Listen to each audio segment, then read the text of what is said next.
Hey, what's up guys? Welcome back to the channel. Today's video, I'm just going to be doing a quick install and overview of the fuel tank skid plate from Z1 Off-Road. On this side right here, you're going to have the Z1 fuel tank skid plate, and that's going to be, I believe, 5052 aluminum, and it's 5mm thick, I think. And you can just see in the quality how much better this looks too in the finish. Granted, this has been on the truck for 3 years and it's kind of beat up. It's dented here, over here, and stuff like that, but I feel like this sits way too close to the fuel tank for what this is, especially with these holes right here being exposed. Then that fuel tank just being plastic, even if it's like a tough plastic, I mean, anything from like a large tree limb or something could just go right through this, or a rock like some slate or something like that could just poke right through and rip a hole in your gas tank and you'd be kind of screwed. And it almost looks like this is just rusting away or rotting away from the actual bottom piece here.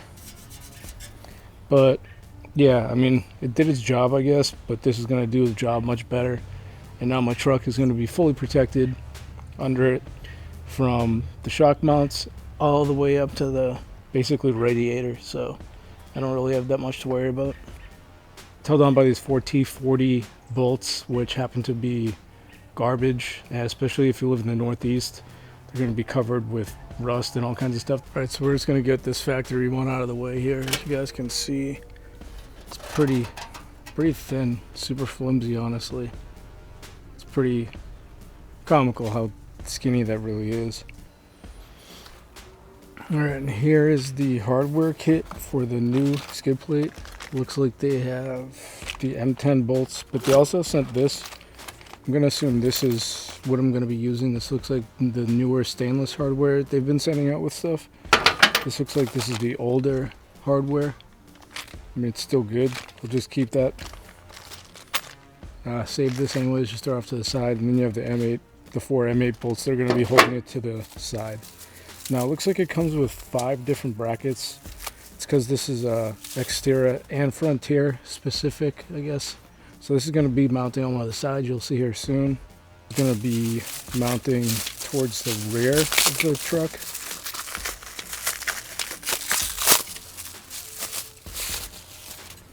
This one's going to be mounting off towards the rear. So all you got to do to figure out how this mounts is you're just going to kind of look at the factory one. And it's pretty easy to figure out what's going where with this. Alright, so first off, we're going to get this one here. It's going to be the one that's going to be mounting towards the back of the truck. Like I said, you're just going to line this up. Basically, mount these how it looks from the factory.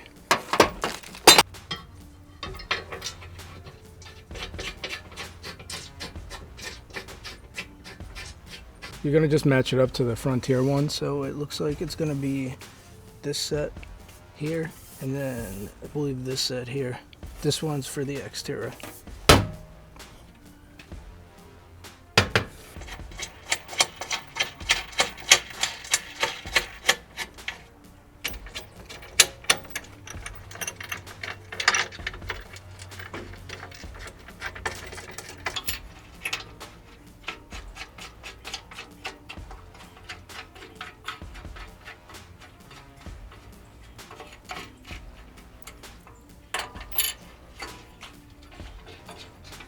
Then for the M8 bolts, there's actually 4 washers on the other side of this. I didn't see initially.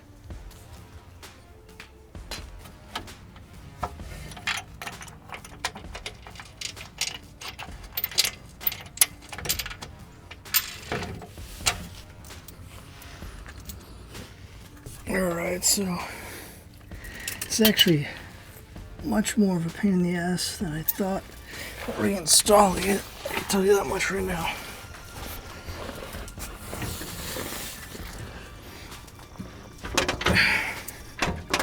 So this is the hardest part right here, probably. It's the reinstallation.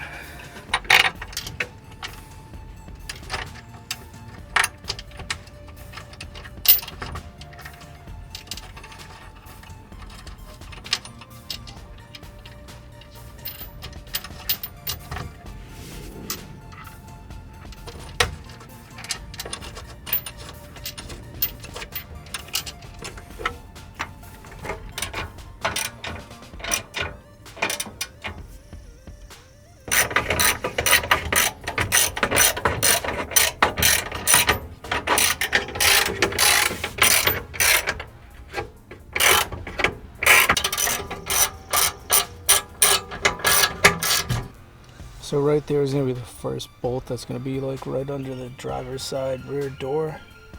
You're going to follow the frame. It's going to come up to this angled one right here. And then as you guys saw, the one that's in the back, it's over there. Then there's one more that is across from this. I'll show you guys here shortly.